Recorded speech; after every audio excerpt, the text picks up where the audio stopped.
but at any point, hit your space bar to unmute and ask questions, or throw it in the side, and if I don't see it, Delaina will point it out to me. So this week, the goal is to spend about half of the time talking tech, and that can go on a little longer if it needs to, but I'm going to talk fast and try to cover a lot of things. And then the second half, we're going to talk about interviews and techniques and tips for getting a good interview so that the next step, which is your editing process, will be as smooth as possible. So let's dive right in.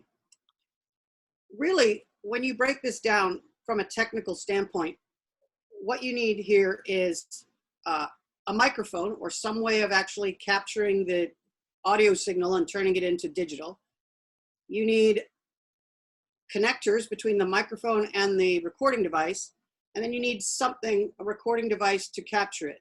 And we're going to talk about each of those three pieces because depending on how you plan on doing your podcast today, there's going to be a lot of different options.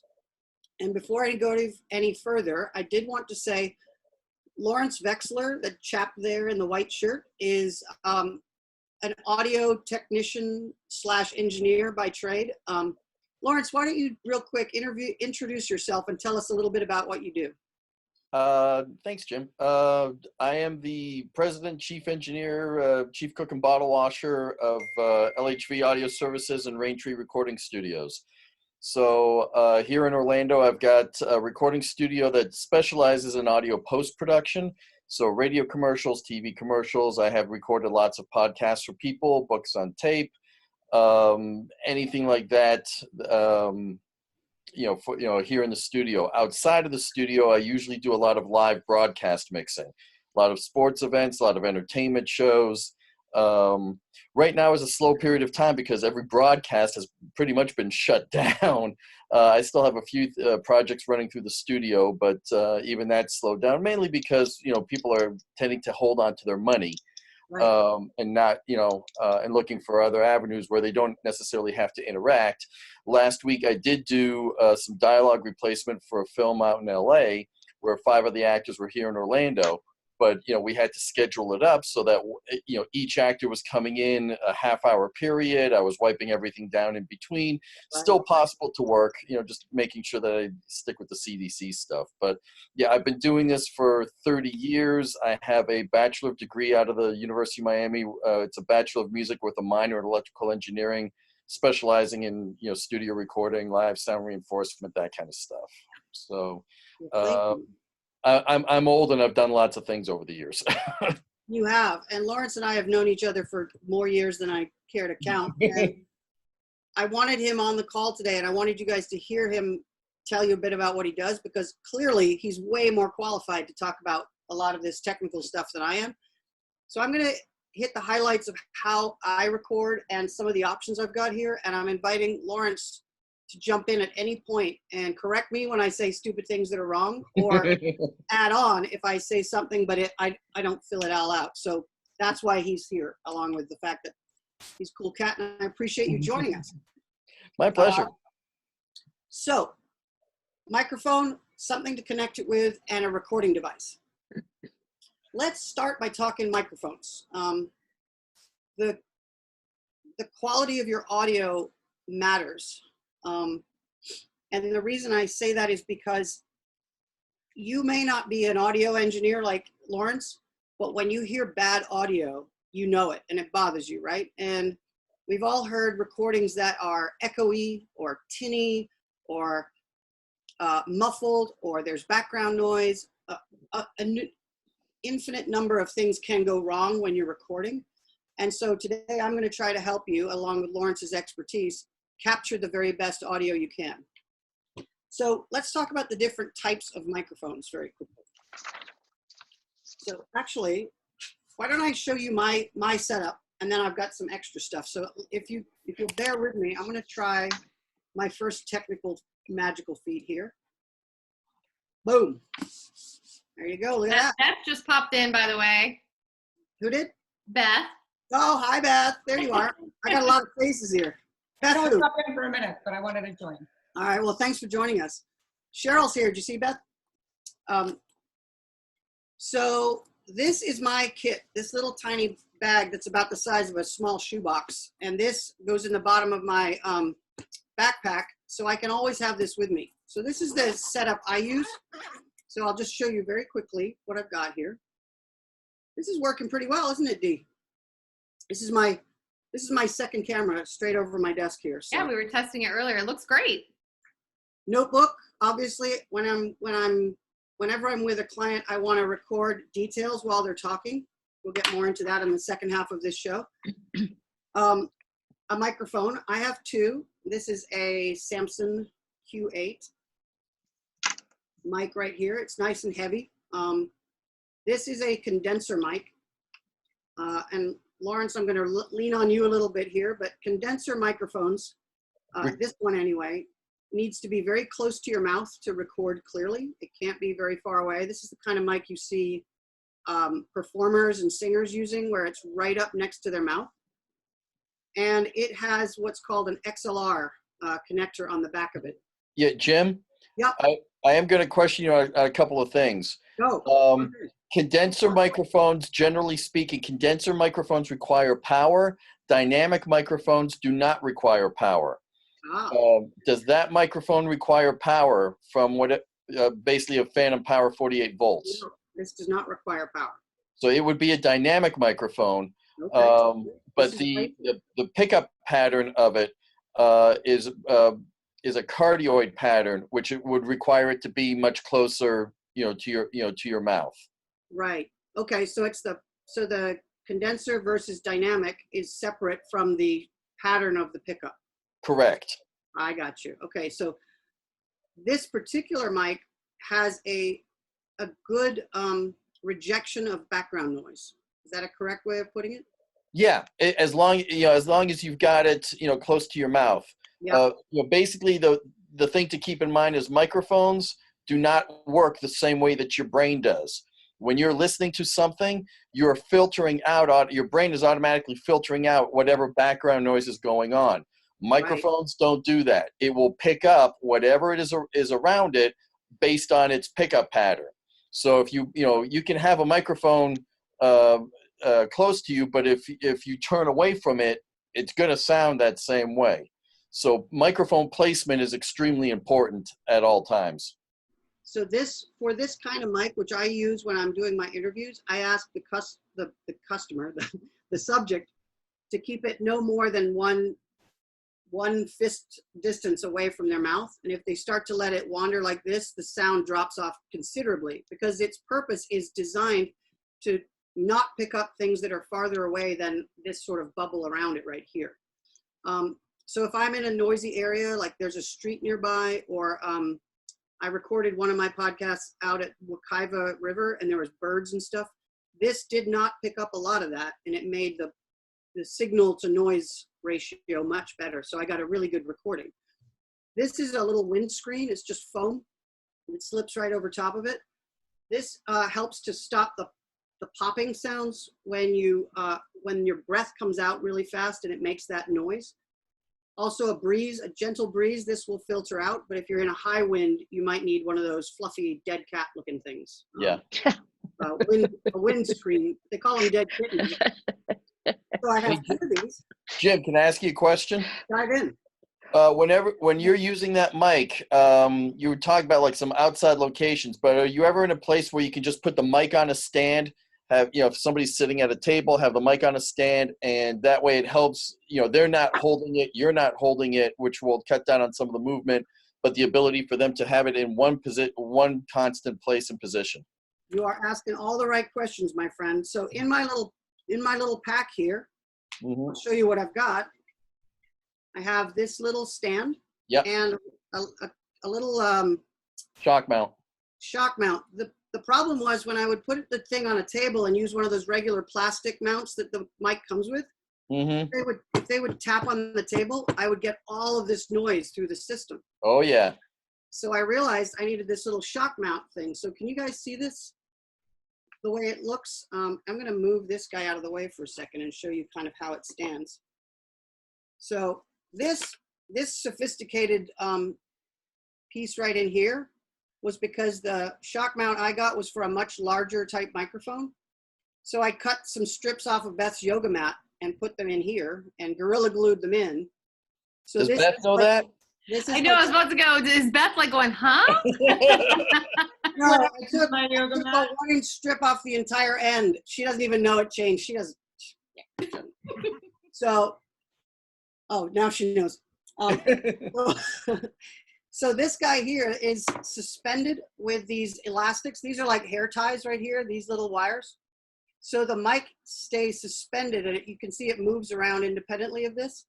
So when I set this down on the table and stick it in there, or actually probably goes better this way. Come on, there we go. I can place it in front of my subject, and just like Lauren says, they're not holding onto it and creating extra noise by their hand rubbing against the sides of it. And so I can just place it in front of them, aim it up towards their mouth, and it goes exactly where we want it. And as long as they don't, let me switch back here. So it's gonna sit on the desk like that. And as long as they don't turn their head away from the mic, we should be good. And most of my people, when I'm talking to them, stay looking at me and engaged. So the mic sits right there and they talk. And some people will like bang on the table for emphasis. And I'm just like, stop that, you know, because obviously transferring that bump while they're making a point means I can't edit that little piece out because now it's become a part of the recording. So this is my little traveling kit. I'm gonna just put this aside. Oh, it's not all of it. Hang on. There's more. We do have a quick question from Ann Kelly. Yeah. Oh, jump in. She says, thoughts on a Rode wireless Go Lavalier mic? Gonna get there. Okay. Going to get there. All right. So let me switch back to my vertical view just for another second here. Bring my kit back. Oops. So in addition to 2 of these little stands and 2 mics, I also, you'll notice here at the end, come on you, I have this guy. This is the old version of the H4n. The new one, which I'm going to show you guys on my screen here in a minute, is a different one, but it has XLR inputs as well, which is what these cables here are. So essentially XLR on the mic and XLR into here. Now, this is one possible technique. I'm using this device here as my recording device because it's small and light and portable. We're going to talk about a lot of other types of recording devices in a minute, but I wanted to kind of give you a quick overview of what works for me. Now, set this aside for a second. I'm going to have a lot of cleanup later. Other microphones include lav mics, right? Which Ann just talked about. So a lav mic, here, let me slide this out of the way. A lav mic or lavalier mic clips onto lapels or a tie or the collar of a shirt. And these little guys create the sound pickup is very close to the mouth. Here, switch back. So again, this type of microphone clipped right here is great at filtering out background noise. Again, because it's so close to you, it picks up your voice much more than the other stuff. Okay, Jim, I'm going to jump in on this one. Good. So lav mics, similar to other mics, lavalier mics for the most part are going to be condenser mics and will require power. Most, lav mics come in the same type of thing, various pickup patterns, mainly either a cardioid or an omni. You can get them as an omni pattern. Omni meaning basically circular, they pick up evenly around them. So if you're looking at lavalier mics, you need to purchase, for this type of work, cardioid pattern. And the other thing I'm going to give you a little trick of the trade. Good. The best spot to put a lavalier mic is right center of the chest. If you get too high up here, you start getting a little too throaty because it's going to be picking up the sound of your throat as well. And you're actually speaking over it. Because the mic is here, your voice is going this way. So if you're down here, it's going to get a little bit more natural sound with the voice.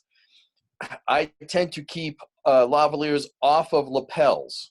And the main reason, if I have it on my lapel right here, and let's say I'm recording 3 or 4 people for a podcast, okay, and I've got the person in the middle and their mic is right here, what happens if they do this? They're talking to the person over here. Now they're away from their mic. Oh, and then they're going to talk to the person over here. Now they're on top of it. So it's, back and forth. Right. If it's in the center, you'll get a little bit of that still, but it's not as bad because it's a little bit more evenly distributed. So, Awesome. with lavalier mics, center of the chest, and keep it even as possible. Don't get in the habit of, well, just because the mic is close, it'll pick everything up. It won't. Awesome. Thank you, sir. I appreciate that. No problem. Great stuff. Now, the other type of mic I want to talk about before we switch to the other items here is a shotgun mic. And Lawrence, I'm going to need you in this one as well. Okay. So a shotgun, this is a Sennheiser MKE 600. This is a directional mic, much more so than this guy that I showed you earlier. This guy, I would say, and again, Lawrence, correct me if I say stupid things here. If you can't get so close to the person, if you're going to have to keep the mic out of a camera shot or something, let's say you vlog. Or social distancing. Or social distancing, thank you. Mm-hmm. This kind of mic allows you to have kind of a beam, if you will. It's very directional. So I can receive the signal from a person 2-3 feet away, as opposed to this one, which Yes. needs to be right up to their mouth. So the shotgun mic allows you to keep your distance. It also comes with a windscreen if you need to keep the noise down. And this guy allows you to keep back while still getting a really good, clean, rich sound. Do you need to add anything to that? This guy needs power as well. This guy comes with a battery inside of it. Yeah, that one is a condenser. Shotgun mics are condenser mics. They require power. That one is self-powered with a battery. Anything that requires power, if it doesn't have a battery, you're going to have some type of a recording device like the Zoom or a small mixer that will provide the power. The key thing to remember with shotgun microphones, Jim, if you can hold it up one more time, if you see the fins on the side, so these patterns are hypercardioid, and you see, so it's got some fins on either side, but then it's got an area that's that doesn't have any fins to it. That's what gives its directionality. So the element for the microphone is actually at the base where Jim's hand is. What happens is that you point it at the sound comes directly in, but everything that comes into it from the side gets canceled out. The longer the microphone, the more fins, the more cancellation. That's what gives it its directionality. Now, the key thing to remember is it's great to cover up the fins with a windscreen. Don't cover it up with anything else. So if you're putting it, like with a shotgun, you typically see them on a camera. Exactly. If you cover up the fins, you're destroying the way that the microphone works. So basically keep those fins exposed. So if you're going to set that on a tabletop or set it on top of a camera lens or something like that, make sure the fins are, the mic is turned so that the fins are exposed. You don't want the fins on top of the table. You've now completely changed the directionality of the microphone. Got it. It won't work as well. I'm so glad I thought to ask you to come back today, man. And there's a tiny little picture on top. I don't know if I can get it close enough to see that. Do you see that little tiny thing right there? That's showing the shape of the sound, mostly in front, but it also seems to record from directly behind it as well. Is that accurate, Lawrence? Yes, that is accurate. So the note on that one is when you're recording a podcast or an interview of whatever kind, just be aware if you're at behind the microphone, you will be picked up, which is great from the standpoint of if you want to be heard. Oh, right. Good point. But if you're going to try and edit out the questions, or you don't necessarily want to be heard, or if you're operating the camera and you've got somebody giving you direction, anything behind you will still be picked up. Right. And one little pro tip I'll give you, this is based on my own experience. When you put your mic away, take the battery out of it. Yeah. My friend Morgan, who has one of these exact same mics, left a battery in it for several months while she wasn't using it, and she came back and all corroded inside. The battery had leaked a little bit. So Also, if you take the battery out and leave it in the bag with it, even if you accidentally leave the switch turned on, you don't come and find a dead battery when you desperately need a mic right away. So you always know, just put the battery in before you start. And you'll know that the battery isn't in it because when you plug it into your device, you'll get absolutely no signal. So it's not like you can accidentally record without it. Oh, and another pro tip, take a dress sock and keep your mic inside your sock. Stops it getting scratched up and banged around. Make sure the sock is clean. Wash the sock first. Thank you. You don't want a stinky mic. Exactly. Okay. Especially when you're going to put it close to somebody's face. Valid point. Clean socks only. Okay. So those are the different kind of mics. We are skimming over the surface. I mean, there's an entire industry that specializes in all this stuff. So I would encourage you to drop in and read. While we were on the subject of lav mics, though, Anne asked about the Rode Wireless Go, and I'm going to switch back to here. And I have a Rode Wireless Go, which just came in a couple of days ago. Oh, and by the way, it comes with this warning that I'll show you the warning in a second because it's funny. Anyway, this Rode Wireless lav mic. I'm not doing a good job of showing you guys here. There we go. It's a lav just like that other one, but it comes with a specific difference, and that is the plug end right here. I'm going to switch back because I don't like this angle. Too small. When objects are too small, it just doesn't work. So here it is, little lav mic. I want you to keep an eye on this end here. Watch this. Now, here's where things get tricky. I'm going to share my screen. And let's say you weren't going to do XLR like I just showed you, but instead you want to use your phone or your computer as your recording device. Well, sooner or later, when you start plugging things into your phone/computer, you're going to discover this TRS versus TRRS. And you can see what those stand for right there. Most microphones, unlike this guy right here, most mics that you can buy that have a 3.5 millimeter headphone type jack on them look like the second one, TRS. If you want to record into your computer, if you have a Mac or an iPhone or an Android phone, you need 4 rings, not 3. If the object you're recording with, such as this lav mic, for example, it came with this, see if I can show you guys, 3 rings versus 4 rings. Does that make sense? Mm-hmm. If you find yourself with devices, you've already got some microphones and you want to record on your phone, and you find that you only have this, you need one of these guys right here. By the way, I'm including you links to everything we talk about today, so you're going to be able to go to Amazon and check them all out. Oh, good. So you don't have to write all this down. But this little guy is made by Movo, and this accepts the TRS into this end and swaps it out with a TRRS, which is the 4 rings. This guy will allow you to take your standard microphone and turn it into something that your iPhone or your computer can receive. So, and to answer your question more fully, if you buy the Rode, it's called what's it called? It's like a Smart Lav Plus, I believe is what they call it. This guy actually comes with the 4 rings already, so you do not need the adapter for it. So it's a good thing you might want to consider getting. So let's go. Yeah, so in case you care, that's what the various different parts are for. And you notice that on a iPhone headphones, which I have in the bottom of here, any sort of headphones that have a microphone built into them will be the 4 rings, because it can't work a mic unless it has that 4th ring. So you will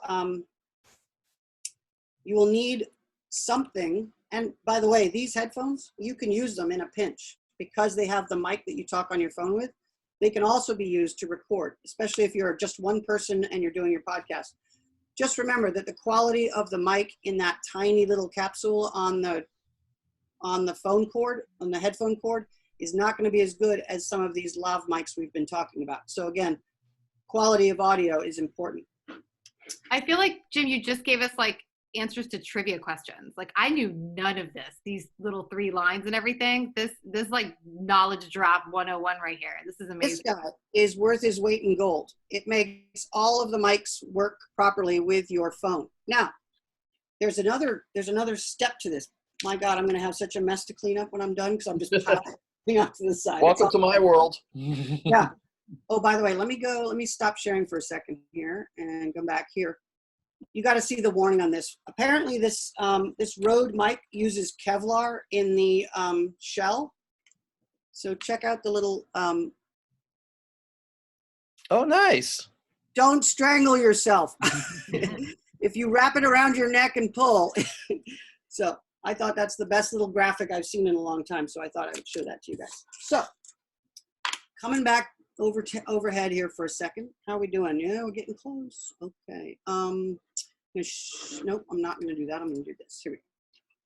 So this little guy right here is kind of magical. Let's see if I can zoom in a bit. Oh yeah, look at that. Is that in focus? Looks pretty good. This is the Rode SC6-L. And what this little magical piece of tech does is it allows you to have 2 microphones and a headphone monitoring, so you can listen to your audio while recording. And on this end is a lightning adapter. So you plug this guy into your phone, and you plug 2 headphones into these guys here. And by the way, if you, these ports are both TRRS ports. So if you plug a standard lav mic into them, you won't hear anything. You have to use this little magical doodad to get your standard mics to be TRRS mics. So you'll need one of these for every mic that you have. But let me see if I can show this to you because it's super cool. Of course, my face isn't where it belongs. So Rode has an app. Can you guys see this, or should I run the phone into the computer? No. Yeah. We can see it. If they put it on speaker view and shows just your screen, it's great. It looks great. Okay, good. So this, if I take this out here, this is the Rode Reporter app. And you can go to the iStore or the Apple Store and check out Rode, R-O-D-E Reporter. And this app will allow you to record sessions. It's got some really cool settings in it. So if you plug in the Rode SC6-L, sorry for all the tech sounding stuff here, it changes. And now you can tell it, see the audio signal went away? That's because now it's reading the signal from the Rode device, and there's no mics plugged into it. So the signal just went dead on the screen here. But the nice thing about this app, and this isn't immediately intuitive, is that it allows you to separate the 2 microphones into 2 discrete channels, and it will record them separately. Or if you prefer not to do that, you can also mix them together, and it'll make both channels both speakers. Why would you want to separate left and right channel into one speaker versus the other? Well, I've done this before. I've interviewed someone who has a really, really loud booming voice. And I, as you can tell, have a weak, crappy ass voice. Mm-hmm. So when I'm recording myself and the other person's talking, the levels are very different. So when I bring that into Premiere, and we'll talk about this next week on in the software side of things, I can raise my own and lower the other person. And as long as I haven't blown out the other recording too much, in other words, clipping and stuff like that, we can readjust. So sometimes it's a good idea to keep the 2 channels completely separate from each other. Jim? Sorry, go ahead. Question? Yeah. I'm not familiar with that particular piece of software. Does it have any ability to adjust the levels as you're recording so that you don't get into a clipping situation? It does. It does. It's not, Yes. It's kind of basic. It has low, medium, and high, but it Okay. allows you to actually, when you're recording, yeah, it does actually. Sorry. Yes, I really like this software. If you're going to use your phone as your recording device, see, Lawrence, here, let me take this out. Right here, if I'm peaking because I'm talking too loud, Right. I have the ability. Oops, not there. Oh, it's only when this is plugged in. I'm sorry, it changes it. Okay. So when this is plugged in, watch it change here. You'll see I have a slider that allows me to adjust the input. But if you've got two mics going in. No, you can't do that separately. That's Right. Right. Okay. So yeah, it's got its limitations, but it's only meant to, like you said, they call it a reporter app. Yeah. Because it's meant for that reporter, here's a question, here's an answer, type of thing. Exactly. On the go. I don't, do people use it a lot for the audio for podcasts, or is it more for like a reporter, get the information, then they're going to transcribe it for their, okay. Exactly. And there's a question from Ernie. What's the quality of the record on the phone app? Is it similar to the other handheld device you use?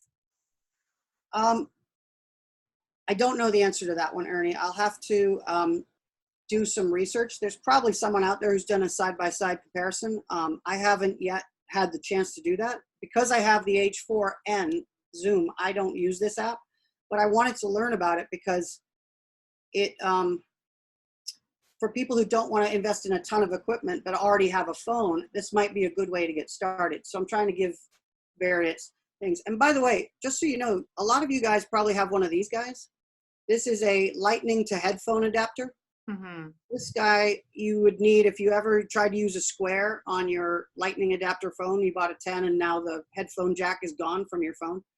This guy works perfectly as long as you're only doing one-sided recording. So if you're podcasting by yourself, you can plug your mic into this guy, plug him into your phone, and now you've got a TRRS accessible port for your phone with only a lightning port. So don't forget this little simple device can help you in a jam. Ernie, I don't know about the quality of the difference between the Rode and the GarageBand. I personally use GarageBand because I'm the kind of more technical stuff I leave to Jim, and he's definitely more knowledgeable about that. I haven't had an issue with GarageBand. I've either used my phone if I'm on the go, or I open up GarageBand on my Mac. And then it can adjust. And if you're familiar with Audition, which Jim will go over, you can do that, what Lawrence is talking about. But as for quality on the go, GarageBand works great for me, and I haven't had any issues with that. So just if I can jump in.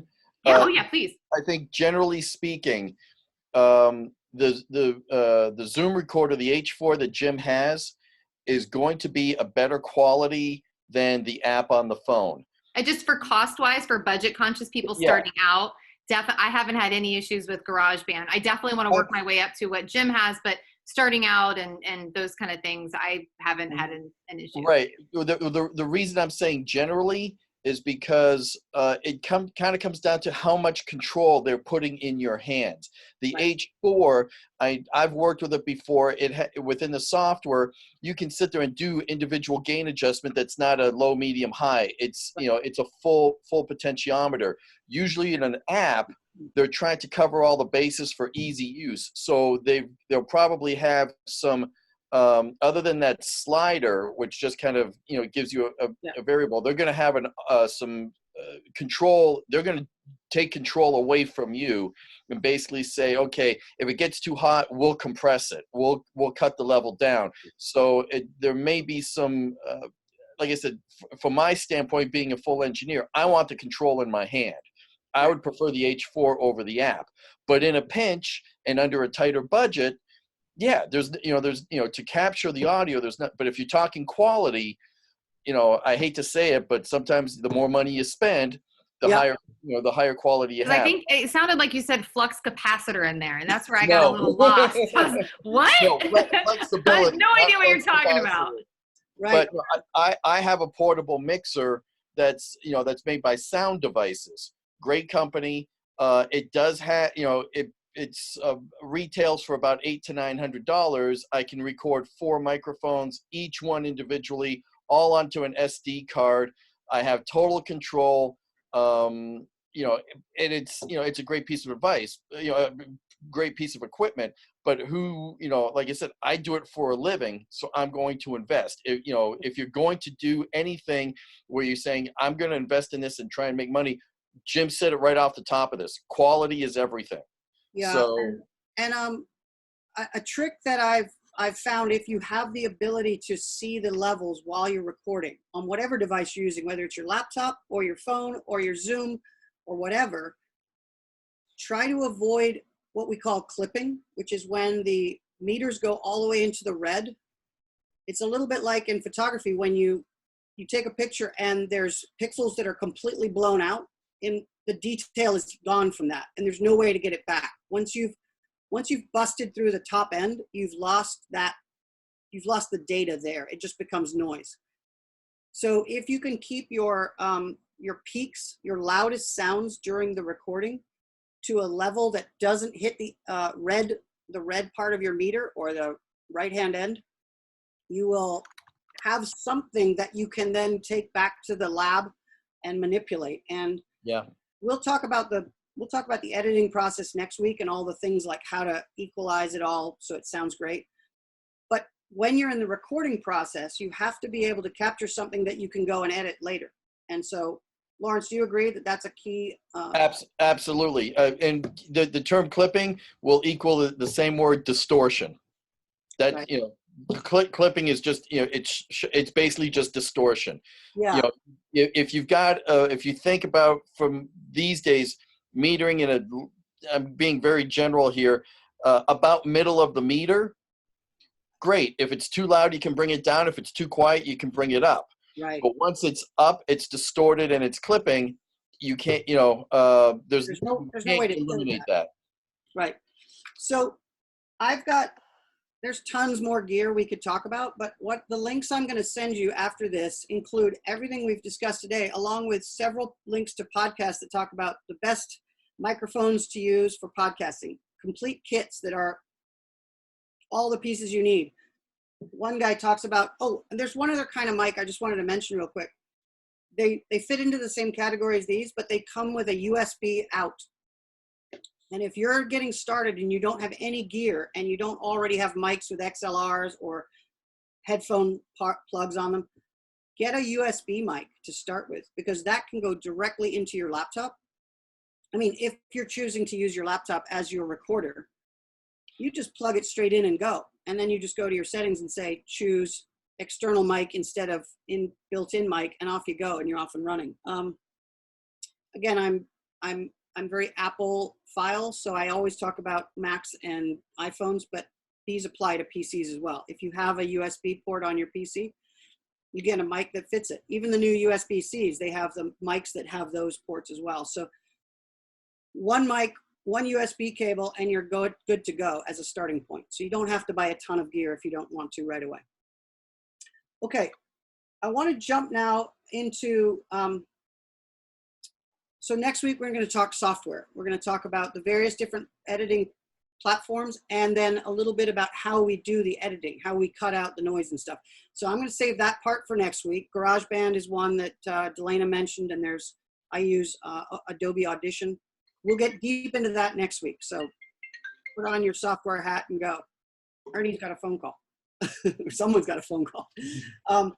So we got about 15 minutes left. I know some of you have to leave at that point. If we're not done, I'm happy to keep going. So if you want to stick around for a little bit longer, we may need it. So, but if you have to jump off, the Zoom recording will be made live this afternoon. So if you are not planning on doing interviews, in other words, if you plan to sit there and talk into a mic and that is your podcast, some, but not all of what we're about to talk about may not apply to you. But most of the podcasts that I listen to that become things that I keep going back to involve new people all the time, interesting, different interviews. So I'm going to talk about that sort of process, and also because that's the kind of podcast I do. So I have a bit more experience on this. And some of these things are general, like the first point, which is get used to the sound of your own voice. You're going to hate it, but you're going to have to live with it. Everyone else has to, right? So It's what you hear on the recording is what everyone else hears all the time. I know, get over it. It's going to be all right. We all say we hate our own voice. It's only because we're not used to it, because it rattles around in our head and everyone else hears it from a different standpoint. So believe me, as someone with a terrible voice, I know it takes a little while, but you'll get used to it. When you're booking the interview, when you're doing the logistical where, when, that kind of thing, set expectations for the other person. Make sure you say, we're going to be recording. It's going to take about this long. And I'm going to ask you questions about this sort of subject matter.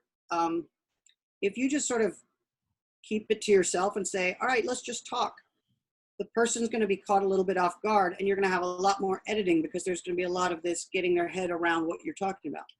So I will often let my subjects know in advance, these are the subject matter, these are the kinds of questions I'm going to ask you. And then when I sit down with my subject and I'm fiddling, getting my mics out and setting things up, I will say to them, the first question I'm going to ask you is, tell me a little bit about yourself.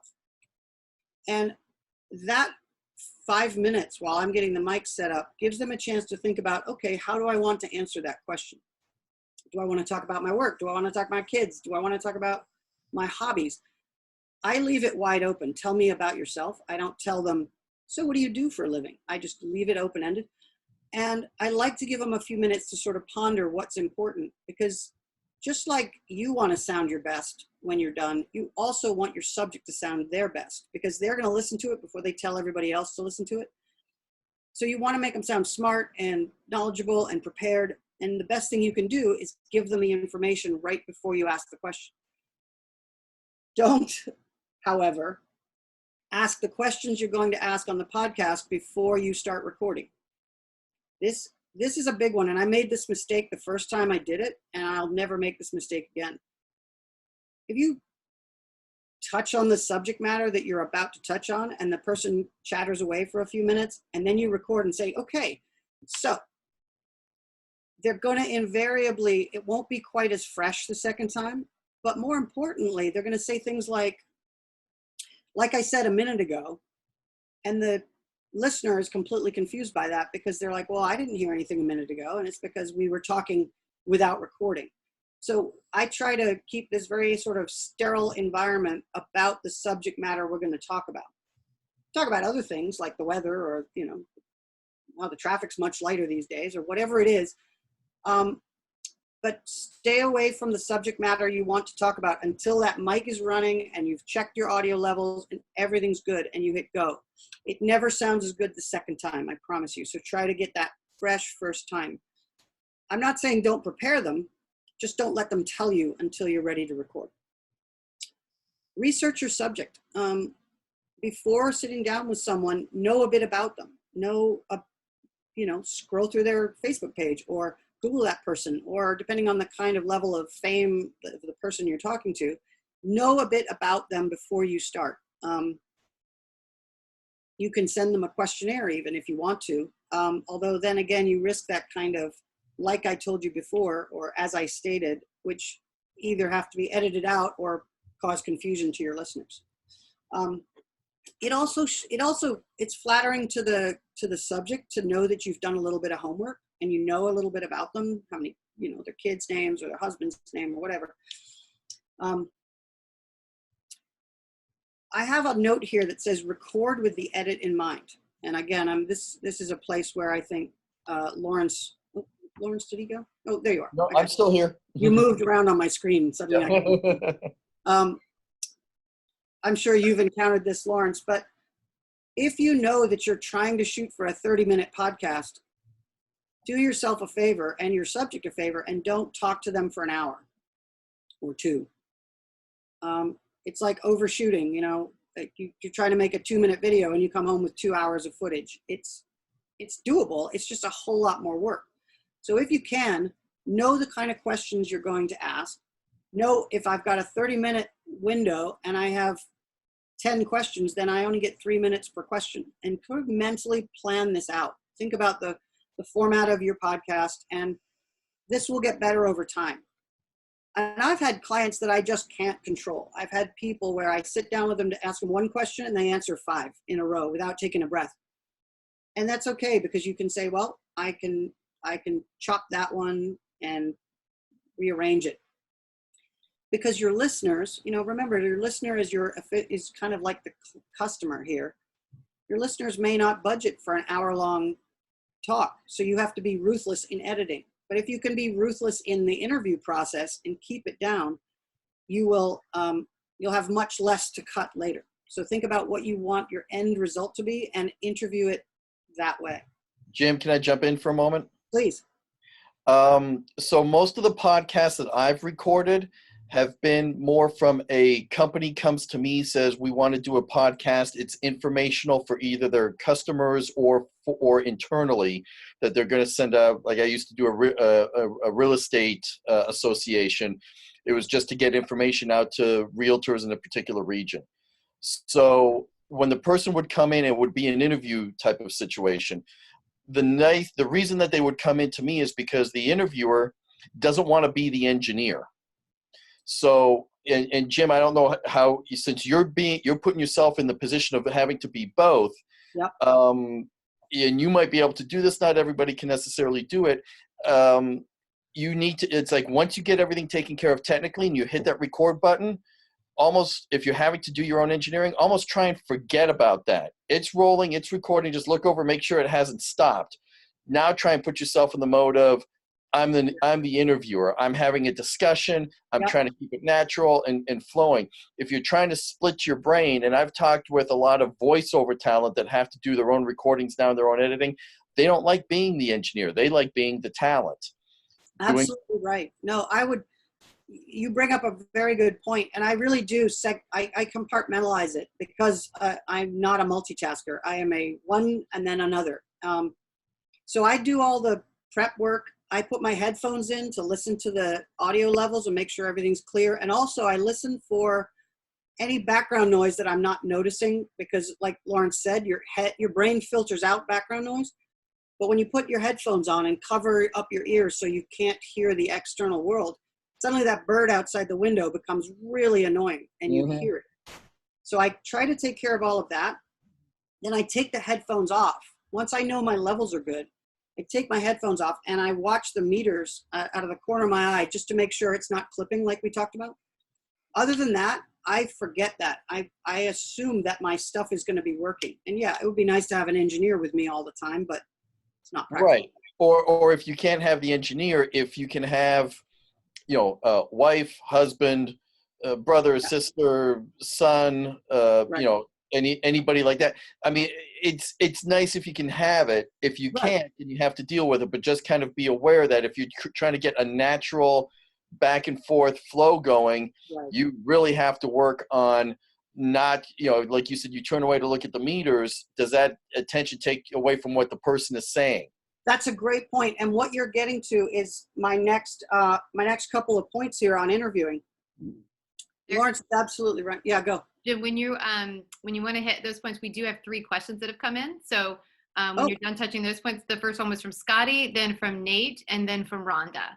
So I don't know if you want to do those first. Oh, and then a 4th one. So if you want to do those questions or then that, totally just wanted to give you a heads up on that. Yeah. So Andrea, right up at the top, said a test of voices is a must to determine the levels. Yes, absolutely. And try to make sure the person speaks when you're testing the same way they speak when they're being interviewed. Because I've had people whisper and talk really low, and then when I say, so tell me about yourself, and they start screaming, and you're like, oh shit. They get nervous. They get nervous and they just, ah! Right, so try to encourage them to talk the way they will when the mic is there, and then adjust if you need to. So yes, Andrea, absolutely right. Recommendation on how much of a buffer. It depends on the person, Scotty. Some people, I get a 30-minute recording done and we haven't gone on any rabbit trails, and we're going to leave it at about 30. I might clear out a couple of my own ums and ahs and stuff, which I'll talk about in a second. But I know this is a good interview and I don't need to chop big chunks out. Other people, I've recorded 40, 50 minutes to get a 30-minute interview out of it, because there's so many bits that you don't want to interrupt someone and say, yeah, that doesn't matter. You let them talk, and when they're done, you bring them back to the target, knowing 5 minutes just went by that is not going to end up in the final piece. See, and this is why my notebook travels with my kit because I'm jotting down notes all the time. I'm trying not to, like Lauren says, I'm trying not to look away from the person for too long. But I'll make a quick note, a word even, just to remind myself that I want to come back to that later, but I don't want to interrupt them. I've also, when I'm recording a podcast, I will tell the person, because I know Lawrence made a very good point as well. Thank you for mentioning that.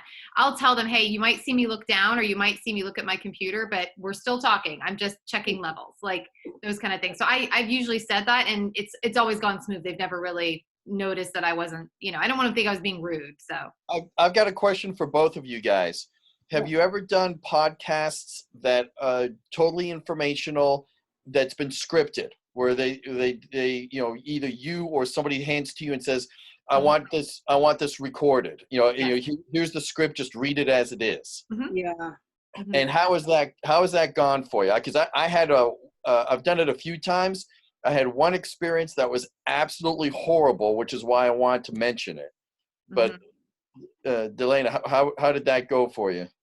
Because I was paid to do it. So it was my voice. I don't want to call it a voiceover, but it was for a podcast, and they wanted me to script it. So I scripted it myself. So I was able to add my inflection, but I've also done one where they've scripted. And of course that to me, honestly, it seemed more like a voiceover, but I had to record it myself and then send the MP4 to them. So, I haven't had any problem with it just because I enjoy doing voiceovers. And I do them too. I've done them for Jim, and I've done them from other people too. Yeah. By the way, if you call Hawkers, the restaurant, it's my voice just saying, hey. So that's my experience. Okay, so the point I wanted to make, if anybody comes across this, I had this experience doing this podcast for another association, and they literally wanted the articles out of their industry magazine read by professional voiceover talent, and they were going to turn around and put it up as a podcast. Yeah. Big difference between the written word and the spoken word. Yeah. I had two professional voiceover talents tripping over their tongues because the script wasn't rewritten for the spoken word. It was strictly like you would read it. Yeah, you'd have to adjust it. I've had to adjust it. Exactly, and that's my point. So if anybody gets anything like that, you have to make sure that you take it, rewrite it for the spoken word. Don't keep it as the written word. Otherwise, you're going to be putting in a lot of time and a lot of effort to try and get it right. Yeah. Let me just jump into some of these questions real quick. I think the next one was Nate. Nate asked about a remote podcast. Nate, there's apps for your phone that will record the conversation. I would recommend looking into one of those for quality. Make sure they know you're recording though, because that's illegal. People like I will not confirm nor deny why I know that. I've not tried to see what the quality of the audio is with a Zoom call like this. When I say the quality, I mean, I don't know if I bring that into Audition and try to create the levels that sound like my other conversations with these nice microphones. It may sound a little bit tinny, and because it's trying to transfer so much data over such a small pipe here, I'm afraid that the audio quality is going to get very compressed. So again, it depends kind of on what you're trying to accomplish, but I would say a phone call that's recorded is probably your best bet for a podcast. Yeah, rules of engagement. Yes, absolutely. If there are things you want to keep off topic or stay away from, by all means, send them everything. I'm the person you have to send those to. Like, yeah, I'm the one. I'm the warning label one. I don't think you can over prepare your client. You tell them everything you possibly can. We're closing in on 3, so if you have to bail, I hope you'll listen to the remainder of this. How far apart are you sitting? I just generally sit across the table from somebody. These cables give me enough depth. I got 3-foot cables with the zoom in the middle of the table, so we can be fairly far apart. Again, depending on the kind of mic you're using, each mic will pick up the other person, but it'll be a much lower level than obviously the mic right in front of them. So I want Hawkers. I love it. Thanks, Tom, for putting the phone number. So, I love it. Hawkers plug. And then, oh, there you go. Thank you. Let me just touch on a couple of other things here. Pauses are your friend. When somebody ends an answer, try to resist the temptation to jump right in. Give it a second. Take a beat and give yourself a moment of silence. You can always take out spaces later and tighten things up so there aren't pauses. You can't go back in and add space nearly as easily because one word leads into the next, and if you cut between them, you get this weird chop sound. So speak slowly, give yourself time, let the person talk however they want to, because you really can't change their speech patterns. But at least you can give yourself the pauses to edit later if you want to take a whole chunk out.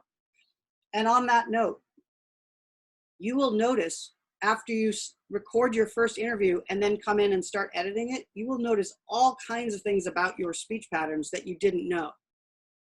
You will notice ums, you will notice this sound when you open your mouth, this and. I take out more of those noises. I don't feel like I do it a lot, but when I listen to my recording, I never friggin' stop. I mean, I must take 30 out of every single thing. It's just that is infuriating. So I'm working on not doing that. And I've had to learn as the interviewer not to go, when they're talking. That's my next thing.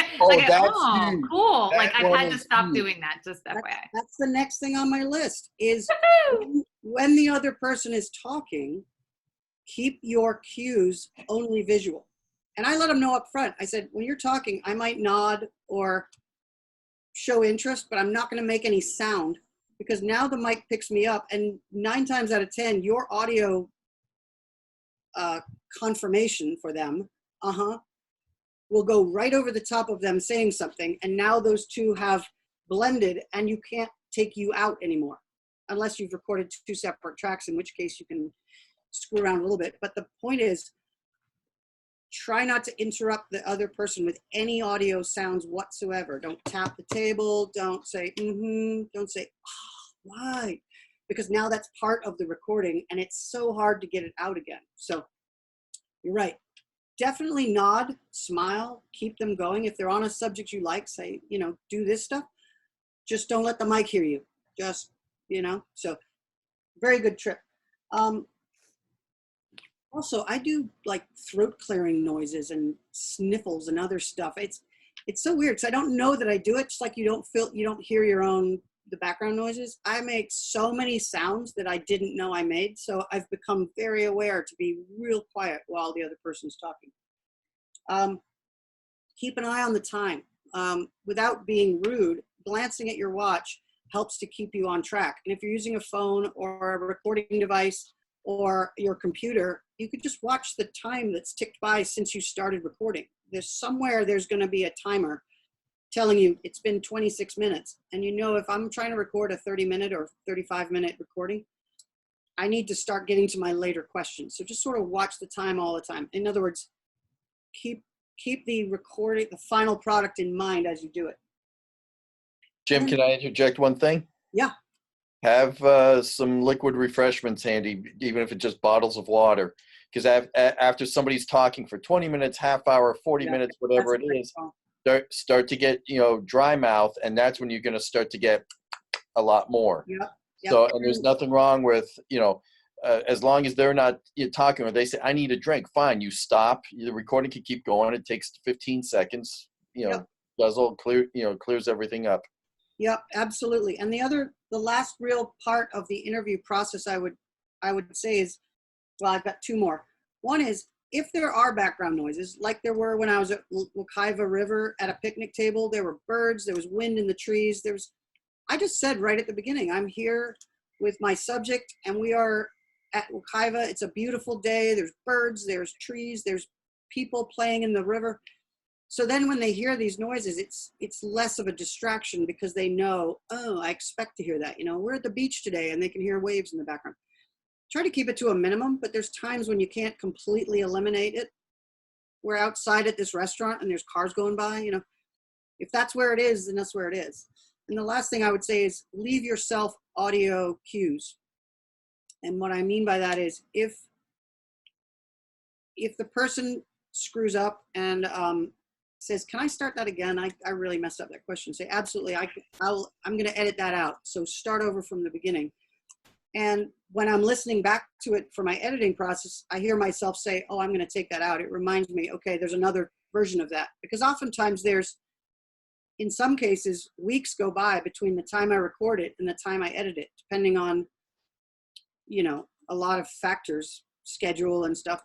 So you might not remember every detail of the conversation 2 weeks later. So leave yourself little Easter eggs in there to remind you, oh, I'm going to fix that, or I need to adjust that piece or take that out. Or sometimes at the very end, someone will say, hey, I mentioned that thing in there. Can you take that out? Now that I've thought about it, I don't want to say that after all. And you're like, okay, I'll make a note of that. So recording your notes while you're in the process of doing it is a great way not to forget later what you meant to do. Get hydrated before recording. Yes, right on, Tom. So does anybody else have any questions? We managed to stay pretty close to on time here, and I think I hit most of the details. Who's got questions about how this whole process works? I'm good.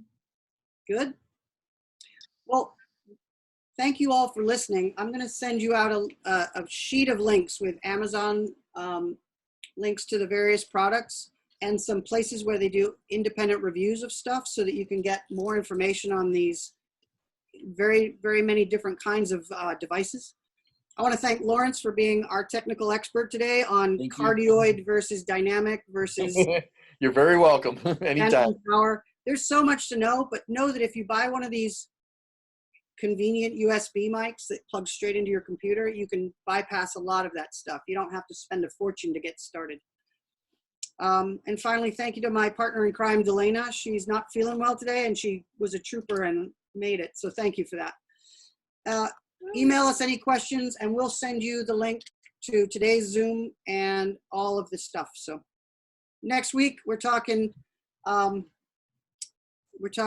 engineering side, the editing side of things. So we're going to talk about what software we use and how we edit, and I'm going to bring it up on screen and you can actually see us chop pieces out and so forth. Cool. And don't panic. It is not, Lawrence is going to be like, yes, it is complicated. No, yes, I know, but like, don't panic. It is something you can learn. I promise. If I can do it, like, yeah, you learn a lot, but it's definitely not, don't freak out. Next week, but it's more about the concepts than it is about learning software. We're not going to teach you how to use it, as opposed to here's a thing you can do if you want to. So, yay. Thanks everybody. Thanks. Next Tuesday. Bye-bye. Thank you, Jen. Bye, thank you. Thank you, Lawrence. Thank you.